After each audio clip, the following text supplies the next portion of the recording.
Well, good morning, everyone, and welcome. Today is Wednesday, February 5th.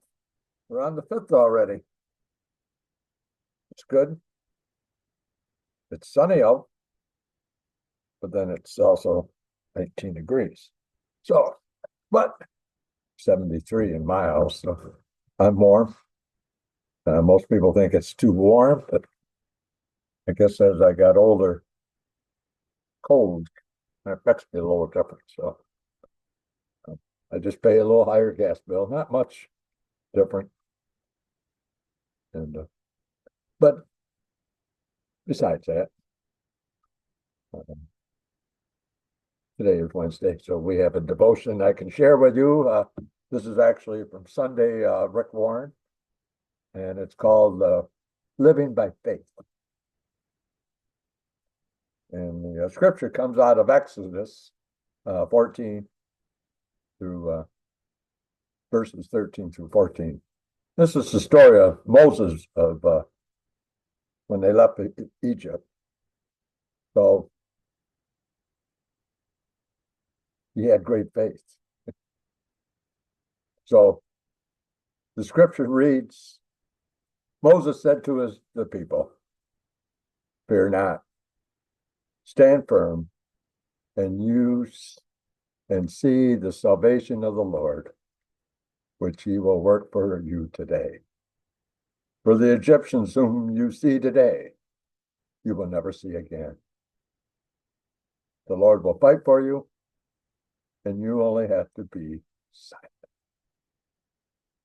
Yes. When we live by faith, we discover this great truth that God's promises are enough. On their way out of Egypt, Moses and the Israelites were confronted by an insurmountable hurdle, the Red Sea. After striving out of Egypt defiantly, God's people found themselves pursued and soon to be overtaken at the edge of the waters. And as Pharaoh drew near, the people of Israel feared greatly. In their terror, they cried out to the Lord and began to berate and criticize Moses. Isn't that always happens, right? Okay, Moses, how many times we heard the story of those people just criticizing Moses, heavy he had to have big shoulders, I think. So, but what would faith do in this situation? I mean, the verse 13 presents us with Moses' response to the people. Fear not, stand firm and see the salvation of the Lord. I mean, if you think about it, what a dramatic expression of faith on the part of Moses, right? He had this little going for him at this point. I mean, the Egyptian chariots are at his back. The sea stretches out ahead, and he's surrounded by complaints and criticisms. And all he has is his staff and the command and promise of God. Faith. That was enough for Moses. All his trust and confidence rested in the belief in God's promises. If God had said it, Moses believed it. And God had said that he would bring the people out of Egypt to Mount Sinai on the opposite side of the sea and onto the promised land.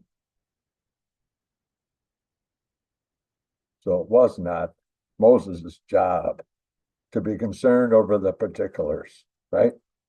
We sometimes run into that, right? It was his job to trust and obey. And the waters parted. When the Egyptians tried to pursue the Israelites along the path through the sea, they were engulfed, never, ever to be seen again. Why? because faith and presumption are two different things. The Egyptians were not living by faith in or obedience to God. They simply assumed that they could experience what the people of God experienced, but they were wrong. If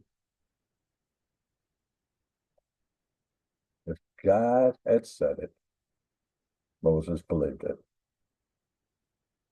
And so can we. And so must we have faith. We don't have to worry about whether or not God will part the sea, but we do have to take God at his word and act accordingly. Some of us have never known the joy of standing as if we're on the edge of dangerous waters and seeing God's deliverance, because we're so worried about how God is going to handle every little detail, right? We retreat in anxiety and hold back in doubt rather than standing firm.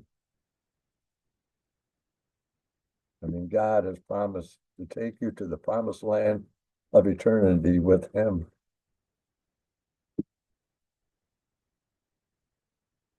What is insurmountable to you and me is nothing to him. Nothing. And so he says, don't worry about the route by which you go home. I'll take care of it. Just do what I told you and trust in me. His promises should be enough. It is our job today to simply trust and obey. Interesting, right? But we have a hard time trusting. Moses sat there and, he had to kind of worry, though, I think. Here comes the Egyptians. He's standing there trapped with the water in front of me. But all of a sudden, God interceded, parted the sea and let him go through. But not for the Egyptians. So this is just a good lesson on trusting. Just look at Moses. We can get through all this. We got to trust God, believe in him, stand firm, and be silent. Hopefully today is something that we can think about. And hopefully the rest of the week is good. Hopefully we don't get some of that winter advisory weather that's south of us, but hopefully it doesn't come up this high. If not, stay warm, be safe, and God bless. And hope to see you on Sunday. Okay.